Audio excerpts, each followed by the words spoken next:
Okay, so I'm back. I'm sorry, you're going to have to put these two videos together. I didn't mean to cut it off. I meant to pause it. So the first one I did, number 10, it's just going to be its own little video. All right, number 18, cosine of theta over 1 plus sine of theta plus tangent theta. We need to simplify this down strictly in terms of cosine. Okay, so this is the only word we want to have left. So, all right, so we've got cosine of theta, can't reduce him.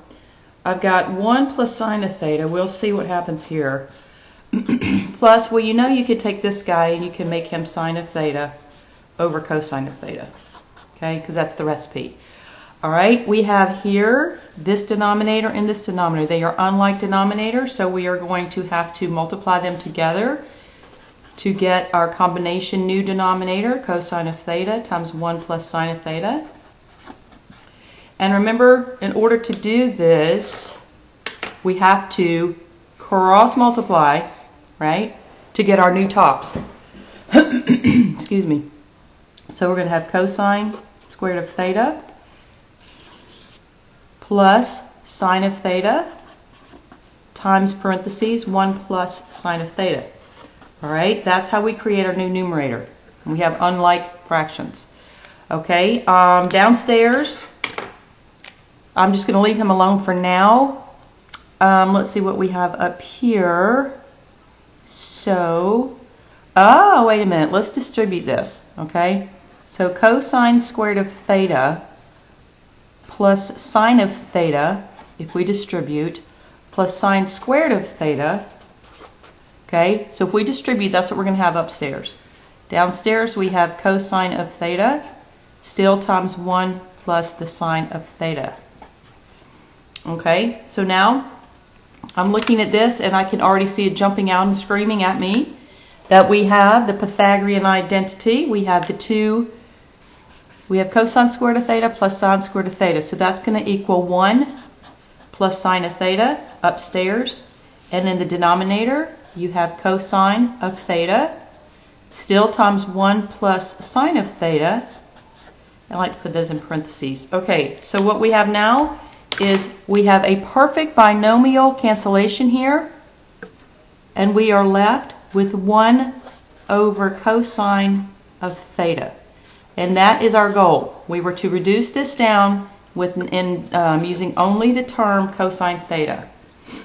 Okay, so again, I want you to spot that cosine squared of theta plus sine squared of theta because it shows up. So it's really easy to turn that baby into a 1. Okay, I'm going to pause and I'll move to the next problem. Okay, number 25. This one's a little more challenging because there is no direct route from secant to cotangent, especially in the form that it's in. So we kind of have to go, okay, cotangent is related to tangent, right? And tangent's one of our most popular of the three, sine, cosine, tan. Those are the most primary of the ratios. And cotangent's related to tangent. So how can we work secant in to involve tangent?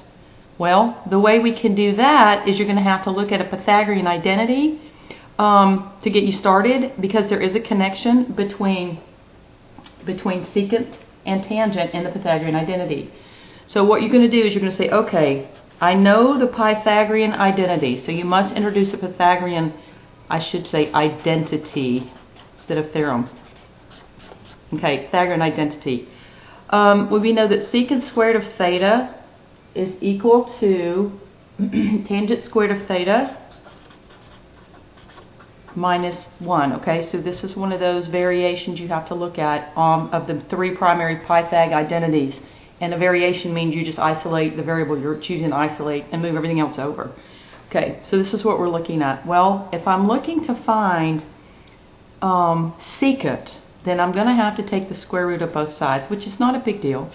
Okay, so I'm going to say, all right, secant squared of theta, take the square root of that, is equal to the square root of tangent squared of theta minus 1. And we will put a plus or minus because you know the tangent can be plus or minus. Secant can be positive or negative. All right, the only difference here is now we've got it in terms of tangent. So now we're looking at secant of theta is equal to plus or minus the square root of tangent squared of theta minus 1. But we're not quite there. okay, because we are looking for cotangent. But all we do know that cotangent is the same as 1 over tangent of theta. So, and we know that tangent of theta is equal to 1 over cotangent of theta. All right, so all we have to do is focus on converting this guy. So we're going to have secant of theta is equal to plus or minus the square root of 1 over cotangent squared of theta minus 1. All right, and if we wanted to combine like denominators, all right, then you would have secant of theta is equal to plus or minus the square root. Well, you would do 1 times cotangent theta, which would give you your denominator. Okay, and then you would cross multiply, so 1 minus, and then, because that's our operation, 1 times cotangent squared is cotangent squared of theta. Okay, either one of these would probably be okay. I really would kind of prefer this because it's more proper, but that's how we did it. So sometimes you're going to have to use the Pythagorean identity and take square roots to get it in, to get it going, and then to undo the square. And that's going to really be with a radical, and that's not a problem. Okay, that was a little strange. I give you that. All right, be right back. All right, let's take a look at number 30. Now we're going to verify that one side is equal to the other. Where your trick toolbox tells you for the hints and the tips, you always start with a more complicated side. So in this case, we're going to start with the left-hand side. Okay, so the left-hand side, and we're aiming for this, right? So we got to have sine in there somewhere. All right, so I'm going to say, you know what, cosine of theta, let me leave him there for a minute. I can convert this to sine of theta over cosine of theta. And this is going to be minus negative theta. Okay, negative theta is inserted into the secant. Secant is an even function. Okay, so that means that this negative theta is not going to have any bearing on this sine, so it will not change. So you're going to be coming down here, and it's going to be secant of theta. Okay, and that's what we have right now. So I'm going to go ahead and convert this. So we'll have cosine of theta times sine of theta minus, over, cosine of theta minus 1 over cosine of theta, right? Because that's what secant is. All right, these have the same denominator, so if you want to, we could do this, and we could just move them on to the same denominator. Okay, that means our numerator is simply going to be sine of theta minus 1, and you can see this starting to come together already. Because now we can cancel out this cosine with this cosine, and we are going to be left with sine of theta minus 1 is equal to sine of theta minus 1. So we did it. We verified the left side, and we made it, using the identities, we made it match the right side. Okay, and we started with the left-hand side. So you're always going to start with a more complicated side. Look at your target. Okay, this is your target. My target was I have to have sine involved. So I knew I had to get everything kind of in terms of sine or cosine. And hopefully, if you can do that, it's going to evolve and break down to whatever it is you're looking for. All right, pause. I'll be back. Okay, back with number 39. One note or reminder I need to let you know about trig identities. When you're verifying one side and trying to make it look like the other, you must work only with one side. Okay? You cannot set them equal to each other like a proportion or anything like that. All right? You only work one side, you pick your side, and you work it down. Sometimes the sides look kind of the same, so it really doesn't matter which side you start with. This is one of those. Because they look equally complex. All right, 1 plus sine negative x. Okay, I'm looking at this, and you were supposed to pick the more difficult side, so I think I'm actually just going to go with this guy and aim for this guy. So I'm going to start on this side, okay? And I'm only going to work with him. I'm going to morph this guy into looking just like this guy. All right, so cosine theta over 1. Okay, this is an odd function. When you insert, I'm sorry, theta, that should be negative theta, not x. When you insert a negative theta into the sine function, it negates this entire value. So this is no longer plus, it is now a minus, and that goes away. So it's 1 minus sine of theta, and that's what's downstairs. Okay, I'm looking at my target. You got to keep your target in sight, okay? The target looks like it's got 1 plus sine of theta upstairs. Well, that's going to be nice for me because we can use a conjugate situation here because we need a 1 plus sine of theta up. We got to turn this into where 1 plus sine of theta is over here. So you would look to the conjugate. Y'all, there's different ways to work these. There really is. 1 plus sine of theta. I love conjugates anyway, so. Okay, so if we're multiplying conjugates, well, upstairs you're simply going to have cosine times 1 plus sine of theta. All right, and then downstairs you're going to have the square of the first term minus the square of the last term, right? Because it's conjugates. So you're going to end up with 1 minus, I lost my place, I'm sorry, 1 minus sine squared of theta.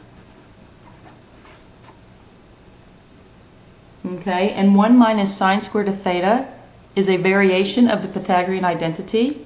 So you should be able to recognize very quickly that this is an equivalent statement for cosine squared of theta. So we're going to have cosine. You can see where this is going. 1 plus sine over theta. This is one of those where you start rocking, everything's kind of looking right, you're projecting ahead a little bit, and it looks like it's coming together. This is one of those. I love these identities when they do that. Okay, and then obviously you can simplify and you will have cosine of theta in the denominator.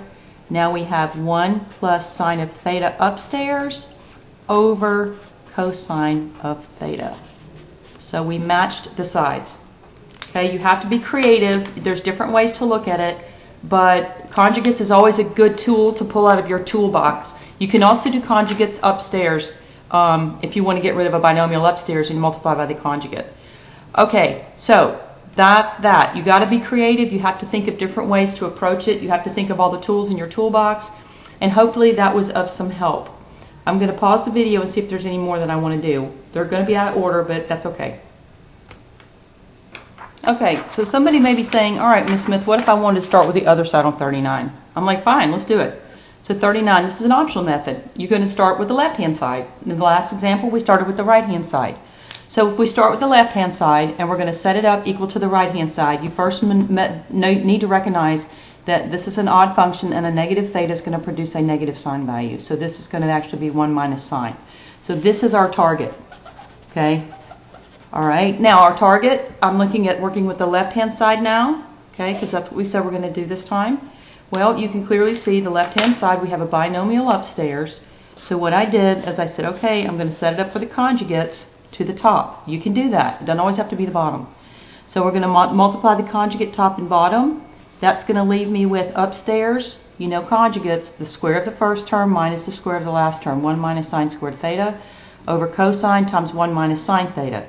All right. Now we recognize that this is a variation to the Pythagorean identity. That is going to leave me with cosine squared of theta over cosine of theta times 1 minus sine of theta. And we can cancel out. Cosine goes into cosine squared and leaves me with cosine theta. So we are indeed a perfect match for the right-hand side. We just started with the left-hand side this time. Okay? So there's a match. So you could have approached it either way. Okay, just think about conjugates. You can use them from the top, get rid of the top and the bottom, or use them bottom and clear out the top. Whatever works for you. Okay?